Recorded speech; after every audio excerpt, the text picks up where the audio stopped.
ತಿಳ್ಕೊಂಡು ಸಣ್ಣ ಜನಾಂಗ ಅಂಥೇಳಿ ಎಲ್ಲರನ್ನೂ ಒಗ್ಗೂಡುವಂಥ ಕೆಲಸ ನಮ್ಮ ಶ್ರೀ ಶ್ರೀ ಶ್ರೀ ಪೂರ್ಣಾನಂದ ಸ್ವಾಮೀಜಿಯವರ ತೈಲೇಶ್ವರ ಮಠದಲ್ಲಿ ಇವತ್ತು ಗಾಣಿಗರ ಹಬ್ಬ ಅಂತ ನಡೀತಾ ಇದೆ.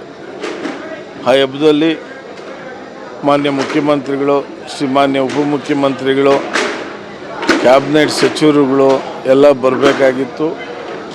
ನಮ್ಮ ನೆಚ್ಚಿನ ದಿನೇಶ್ ಗುಂಡೂರಾವ್ ಅವರು, ಎಚ್ ಕೆ ಪಾಟೀಲ್ ಸಾಹೇಬರು ಬಂದಿದ್ದಾರೆ. ಆದ್ದರಿಂದ ಇನ್ನು ಈ ನಾಯಕರು ಬಂದಿದ್ದರೆ ಜನಾಂಗದಲ್ಲಿ ವಿಪರೀತ ಖುಷಿ ಇರೋದು.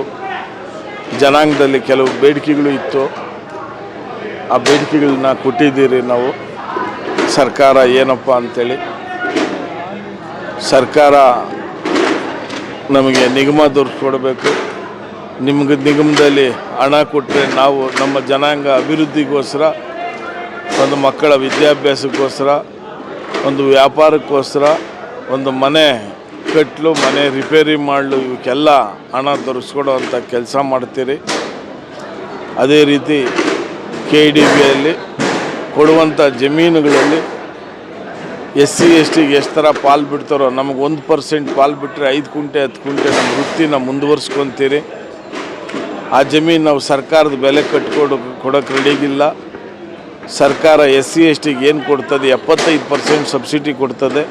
ನಮ್ಗೆ 50% ಸಬ್ಸಿಡಿ ಕೊಟ್ಟರೆ ನಮ್ಗೆ 10 ಎಕರೆ ಬೇಕಾಗಿಲ್ಲ, 5 ಕುಂಟೆನಿಂದ 2 ಎಕರೆ ತನಕ ಜೀವನ ಮಾಡಲು, ಒಂದು ಎಣ್ಣೆ ಗಾಣ ಹಾಕ್ಕೊಂಡು ಒಂದು ಫ್ಯಾಕ್ಟ್ರಿ ಮಾಡೋಕ್ಕೆ 5 ಕುಂಟೆನಿಂದ 10 ಕುಂಟೆ 20 ಕುಂಟೆ 2 ಎಕರೆ ಒಳಗೆ ನಮ್ಮ ಗಾಣದ ಒಂದು ಫ್ಯಾಕ್ಟ್ರಿ ಇರೋದು.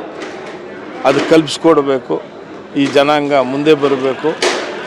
ಈ ಜನಾಂಗ ಬೆಳಕು ಕೊಟ್ಟಂಥ ಜನಾಂಗ ವಿಶ್ವಕ್ಕೆ. ಈ ಜನಾಂಗನ ಕಡೆಗಣಿಸ್ಕೊಡೋದು.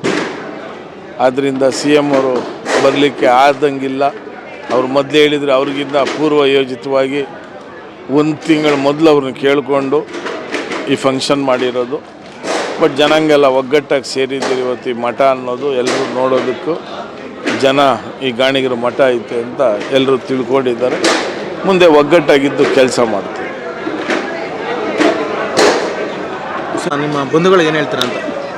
ಇವತ್ತಿನ ಕಾರ್ಯಕ್ರಮಕ್ಕೆ ಬಂದಂಥ ಎಲ್ಲ ಗಾಣಿಗ ಬಂಧುಗಳಿಗೆ ದೇವರು ಆಯುಷು, ಆರೋಗ್ಯ, ಐಶ್ವರ್ಯ ಎಲ್ಲ ನಮ್ಮ ಸ್ವಾಮಿಗಳ ಶ್ರೀ ಶ್ರೀ ಪೂರ್ಣಾನಂದ ಸ್ವಾಮಿಯವರ ಆಶೀರ್ವಾದದಿಂದ ಎಲ್ಲ ಸಿಗಲಿ ಅಂತ ಕೋರ್ಕೊಳ್ತಾ ಇದ್ದಾರೆ.